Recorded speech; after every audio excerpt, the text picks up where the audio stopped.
Let's get right down to business and talk M&Ms.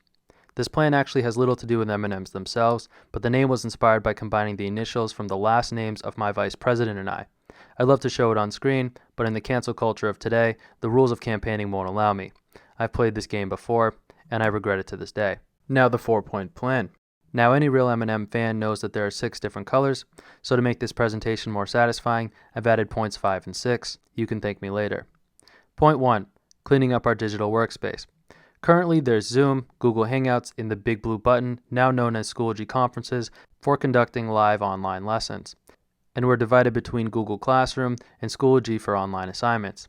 Having this many options must be the product of meetings where everyone is 6 feet apart, screaming at each other through their masks, trying to plan the perfect endgame for online learning. I can only assume their strategy was similar to Thanos, thinking by collecting all these services, they'd have complete control over everyone, and when they'd snap their fingers, they'd have no problems with half the kids in the school and half the kids learning remote. But instead they snap their fingers, and half the kids I know not only pester me in the middle of the night asking me what the homework answers are, but where it needs to be submitted, to which I normally say, I have no clue. I'll go spin the wheel. Now I understand removing things that seem to have a real use is difficult, but let's not forget when Apple removed the headphone jack and everyone lost their minds in a blind rage. Stephen Paul Jobs watched and laughed because he knew you'd buy it anyways, and they seem to be doing just fine. Which brings me into point number 2. We should have some say. Now there are thousands of different online softwares to pick from, however hundreds solve the exact same problem and fight against each other to be the best. A lot like early morning children's soccer. Now we currently have 14 different online platforms to conduct digital education, and not once was I asked what I thought. In a dream world, education departments' meetings would be more like Family Feud, where a survey is sent out to ask opinions, and when they shout out their answers, they would know where their suggestions stack up against what everyone is clearly thinking. These guys, and these guys all solve the same problem. I like to compare it to a public restroom scenario. Imagine you just polished off your $4 double quesarito deluxe meal.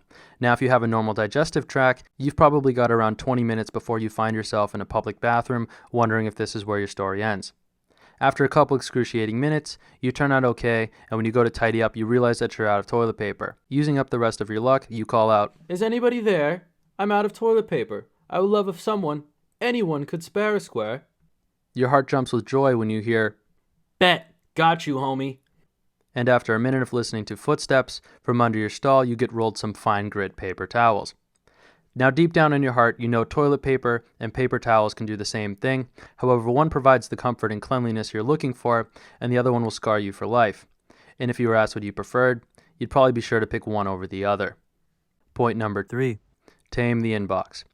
Now, if you're the typical online student, the most difficult part of your morning has nothing to do with waking up in your comfy bed, clapping twice to turn on your lights, calling for your butler to fetch your Chromebook, waiting 4 seconds past your patience for him to bring it to you. No. The most difficult part of your morning is crawling through the junk drawer your inbox has become to find your first period video call link. Now, our Chromebook screens are pretty small, and even in the most compact view, you're only able to see your 11 most recent emails.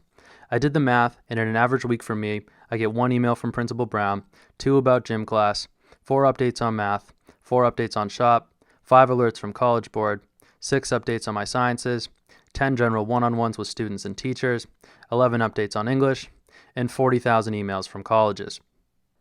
Add that up and I get around 40,043 emails per week, which is about 40,032 emails past what I can comfortably see. I like to joke that if I had $1 for every single email colleges sent me, I'd still struggle to pay for 1 year of it. Now I propose we implement something that I've already tried out, which is email filtering.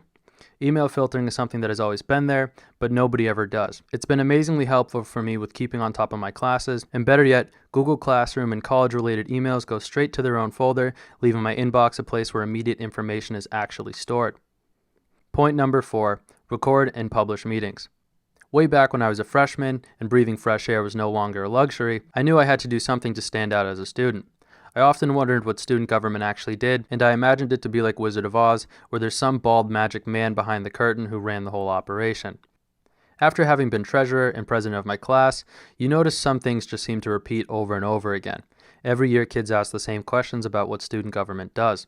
So recently I thought, why don't I pull up my pocket computer I took a lien on my parents' house to pay for and record some of the meetings?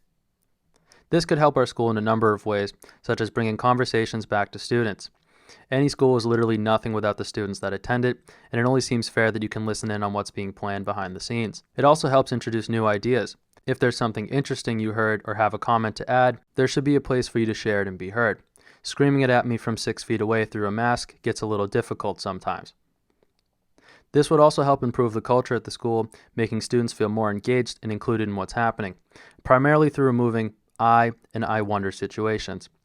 Back when I did drive time observations, I found myself thinking, I don't know this kid and he's really struggling to reach the brake pedal. I wonder if we're going to crash. Or just the other day at Hannaford's, I watched this man sneeze in his mask 8 times. I wonder if he'll drown in that soggy mask. Or my personal favorite, I paid my $100 in class dues. Now that prom or senior trip isn't happening, I wonder where that money got spent. Now, as I move on to points 5 and 6, I want to stress that this is a 4-point plan because points 1 through 4 have the biggest impact and are the most attainable. They will be my primary focus. Points 5 and 6 were created after the fact to make this presentation more satisfying to the viewer, so I hope you enjoy it. Point 5, more video communication. Now, the routine email I get from my school typically goes straight to its own folder where it'll never be read. That's because my parents will fill me in when they get home from their date night, which was abruptly interrupted by a 6.5-minute phone call outlining the changes in the bus routes. I'm so happy that I drive now. What I'm proposing is that we add a video element to all these email updates. Not only will it inspire me to read them, but if we're already going so far as to call and email my whole family, why not send a video for me?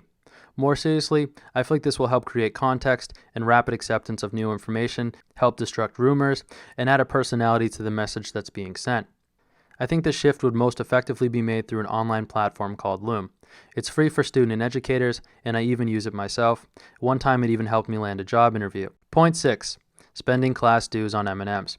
I'm not talking about the peanut butter, caramel, or any of these other odd flavors, because feeding these to students would have the same effect as Thanos actually snapping his fingers. What I'm proposing is that we get small, snack-size M&Ms for everyone. But sadly, even these have a peanut warning on them too, so my serving suggestion is that you buddy up, pound them down, and have your 2-pack of EpiPens on standby. Alright, I'm kidding. Peanut allergies are a serious affair, and I truly hope none of you are ever affected or seriously impacted by someone who has a nut allergy. However, if you toss me some M&Ms from 6 feet away, I'll happily catch them and throw them out. Hashtag flatten the curve. One more quick recap. Point 1. Cleaning up the digital workspace through less online platforms. Point 2. Account for student preference and ask about the softwares we use. Point 3. Limit inbox overload through email filtering. Point 4. Educate future students through recorded meetings. Point 5. Better communication through video accompanying emails. Point 6. Well, I'm just going to throw that one out because it's never going to happen. But wait, there's more. Look a little closer. I think? No. It spells Caleb, as in Caleb for senior class president. You can make a good choice, or you can make a great one this year. Now, if you love this video, when it comes time to vote, vote Caleb for president for the class of 2021.